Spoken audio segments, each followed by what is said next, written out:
آقائے دو جہاں حضرت محمد صلی اللہ علیہ وآلہ وسلم دعوت کے آغاز اور بعثت کی ابتدا ہی سے اپنے خالق پر مکمل اعتماد اور یقین اور اپنے مولا کے بارے میں نہایت اچھا گمان رکھتے تھے۔ آپ صلی اللہ علیہ وسلم کو اپنا کل نہایت روشن نظر آ رہا تھا اور آپ صلی اللہ علیہ وسلم اچھے مستقبل کے لیے پر امین تھے۔ آپ صلی اللہ علیہ وسلم کی زندگی نیک شگون کے ساتھ بری ہوئی تھی اور آپ کی روح امید بہار سے سرشار تھی۔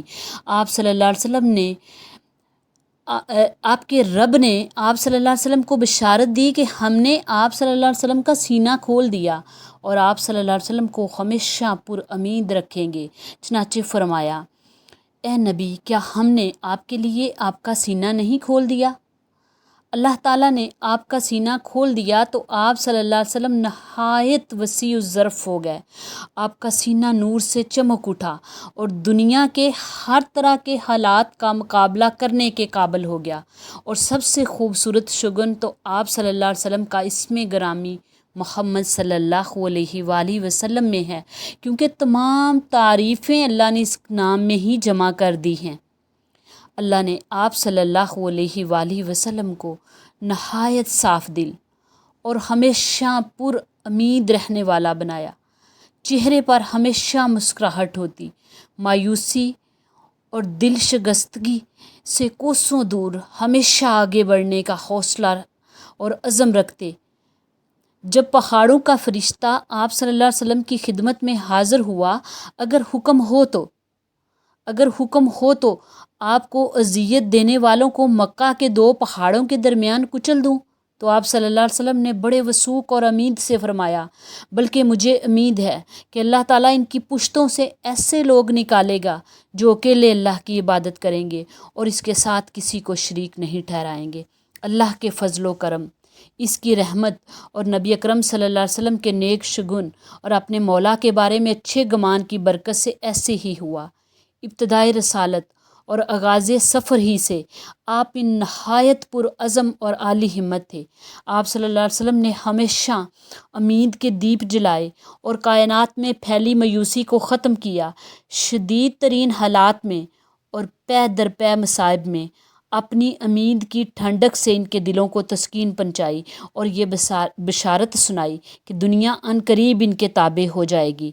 انجام کار پرہیزگار ہی کامیاب ہوگا اور کامیابی اس عظیم دن ہی کو ملے گی۔ الحمدللہ عملاً ایسا ہی ہوا۔ آپ صلی اللہ علیہ وسلم کو مکہ میں اذیت دی گئی، گھیرا تنگ کیا گیا اور آپ کے ماننے والوں کو طرح طرح کی اذیتیں دی گئی، مگر آپ نے امید کا دامن نہیں چھوڑا۔ آپ اپنے رب پر مکمل اعتماد کے ساتھ کہہ رہے تھے، اللہ کی قسم، اللہ تعالیٰ ایک دن ضرور اس دین کو کمال تک پہنچائے گا۔ آپ صلی اللہ علیہ وسلم پر امین تھے کہ آپ کا دین ضرور پھیلے گا اور اللہ کی رحمت سے وہ پھیلا۔ آپ پر امین تھے کہ لوگ گروہ در گروہ اسلام میں داخل ہوں گے، تو الحمدللہ وہ ایسے ہی گروہ در گروہ دین میں داخل ہوئے۔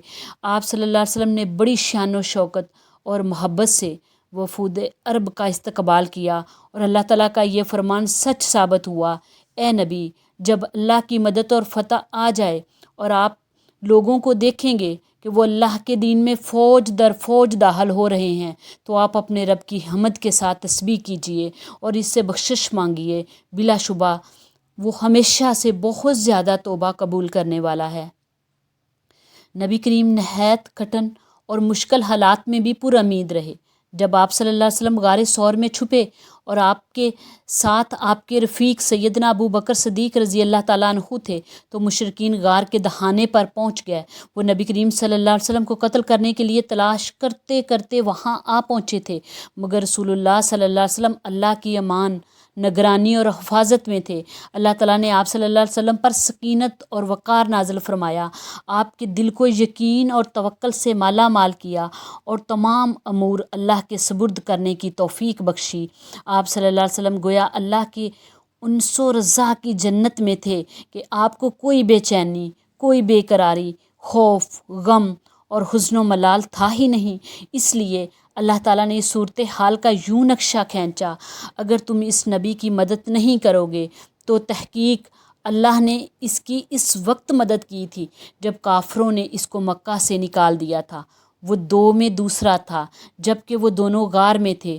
جب وہ نبی اپنے ساتھی ابو بکر صدیق سے کہہ رہے تھے غم نہ کر، یقیناً اللہ ہمارے ساتھ ہے، پھر اللہ نے اس پر اپنی سکینت نازل کی اور ایسے لشکروں سے اس کی مدد کی جنہیں تم نے نہیں دیکھا، اور اس نے کافروں کی بات پست کر دی، اور بات تو اللہ ہی کی سب سے بلند ہے، اور اللہ نہایت غالب کمال حکمت والا ہے۔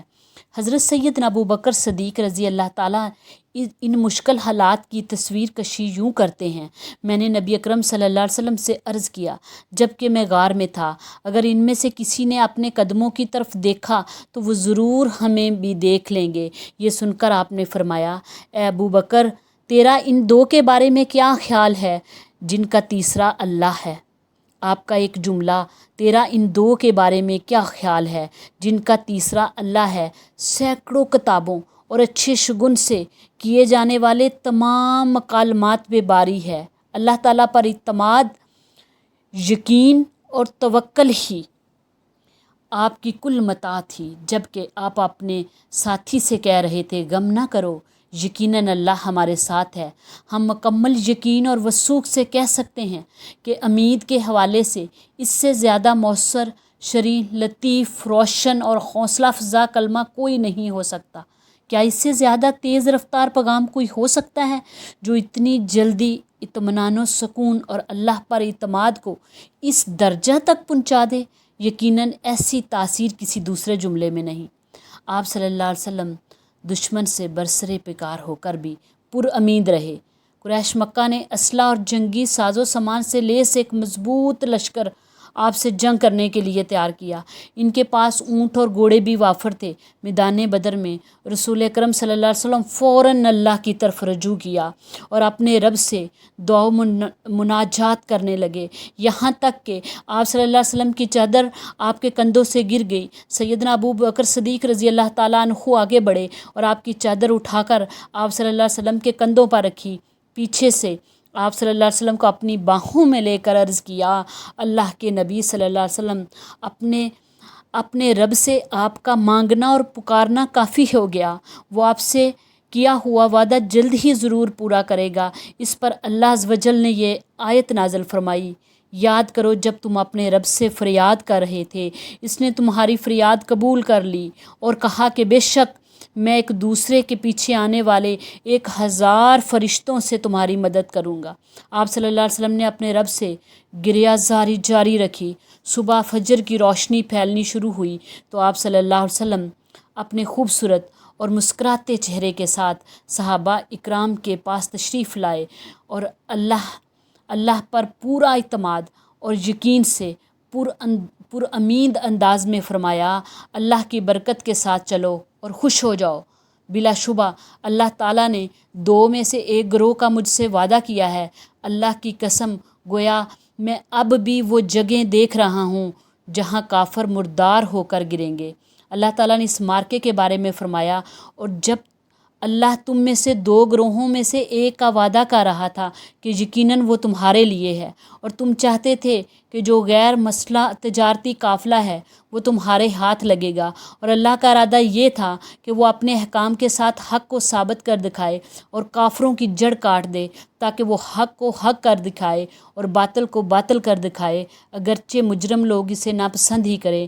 بلا شبہ اس آیت کریمہ نے پوری جنگ کا خلاصہ اور مارکے کا نتیجہ ذکر کر دیا اور صحابہ کرام کو ایک بہترین خوشخبری دی، جس سے ان کے دل اطمینان اور اللہ پر اعتماد سے سرشار ہو گئے۔ مزید یہ بشارت دی کہ اللہ تعالیٰ آسمان سے بارش برسائے گا، جیسا کہ اللہ تعالیٰ نے فرمایا، اور اللہ آسمان سے تم پر بارش برسا رہا تھا تاکہ تمہیں اس کے ذریعے سے پاک کر دے اور تم سے شیطانی وسوسے دور کر دے، اور تاکہ تمہارے دلوں کو مضبوط کر دے، اور تاکہ اس کی وجہ سے تمہیں ثابت قدم رکھے۔ سو بارش برسی، مسلمانوں نے پانی پیا، وضو اور غسل کیا، اور اللہ تعالیٰ نے ان کے دل مضبوط کیے اور انہیں ثابت قدمی عطا کی۔ آپ صلی اللہ علیہ وسلم نے یہ مارکہ اس فاتحہ کی طرح لڑا جسے جنگ شروع کرنے سے قبل ہی اس کا نتیجہ معلوم ہو۔ پھر مارکا شروع ہوا تو آپ صلی اللہ علیہ وسلم کی نصرت کے لیے فرشتے نازل ہوئے اور الحمدللہ یوم فرقان پر فتح مکمل ہوئی۔ یہ اسلام کی پہلی بڑی کامیابی تھی۔ پھر کامیابیوں اور فتوحات کا سلسلہ شروع ہوا، یہاں تک کہ اللہ تعالیٰ نے اپنے دین کو عزت دی، اپنا کلمہ بلند کیا اور اپنی نعمت تمام کر دی۔ فرمان الہی ہے، بلا شبہ یقیناً تمہارے لیے رسول اللہ کی ذات ہمیشہ سے بہترین نمونہ ہے ہر اس شخص سے جو اللہ سے ملاقات اور یوم آخرت کی امید رکھتا ہے اور کثرت سے اللہ کا ذکر کرتا ہے۔ سو ہمیں بھی بحیثیت ایک مسلمان اپنے دل کو یقین اور توکل سے مالا مال رکھنے کی ضرورت ہے اور تمام امور اللہ کے سپرد کر دیں۔